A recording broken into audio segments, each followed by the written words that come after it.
ابھی یہ سوال کیا گیا کہ رمضان کا فطرہ کس لیے دیا جانا چاہیے، اور دوسرا سوال ان کا تھا کہ یہ کس پر واجب ہے۔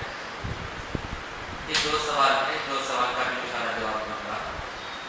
اللہ کے نبی صلی اللہ علیہ وسلم نے فرمایا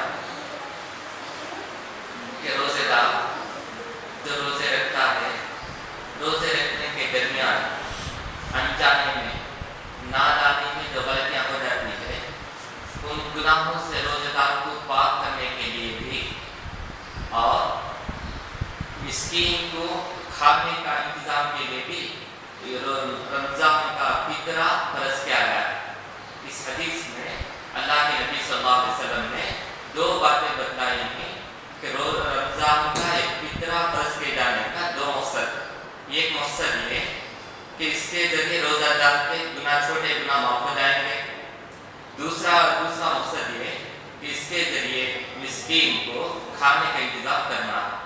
تو چھوٹے بچے، اب دوسرا سوال یہ تھا، دوسرا سوال کیا ہے؟ دوسرا سوال فطرہ کس پر واجب ہے؟ فطرہ کس پر واجب ہے؟ اللہ کے نبی صلی اللہ علیہ وسلم نے فرمایا علی العبد والحر والصغیر والکبیر من المسلمین، مسلمانوں میں مرد، عورت، بڑے، چھوٹے، آزاد، غلام، تمام پر بھی فطرہ فرض ہے۔ اس حدیث میں اللہ کے نبی صلی اللہ علیہ وسلم نے تمام لوگوں کو شامل کر رکھا ہے، اس لیے عید کے دن سے پہلے تک ان تمام کا فطرہ دینا واجب ہے، ضروری ہے۔ البتہ اس میں ایک سوال لگ گیا ہے، وہ کیا ہے؟ عام طور پر دین میں جو بھی حکم دیا جاتا ہے اس کا مطلب وہی ہوتا ہے جو وہ کرنے کی طاقت رکھتا ہے۔ یہاں پر فطرہ دینے کا حکم دیا گیا ہے تو فطرہ وہ تمام لوگ ادا کریں گے جو فطرہ دینے کی سکت رکھتے ہیں۔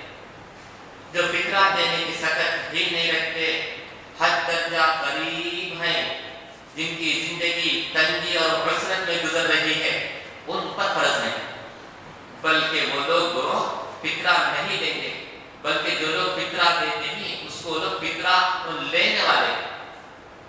یہ بات اس بات کو ذہن میں رکھ لیجیے۔ اس لحاظ سے جو لوگ تنگی کی زندگی بسر کرتے ہیں، ریشن کا چاول کھاتے ہیں، 10 روپے کا چاول خرید کر استعمال کرتے ہیں، سمجھے کہ وہ لوگ غریب لوگ ہیں، تو وہ لوگ فطرہ دینے کی ضرورت نہیں ہے، کیونکہ اللہ تعالیٰ کسی کو ان کی طاقت سے زیادہ تکلیف نہیں دیتا۔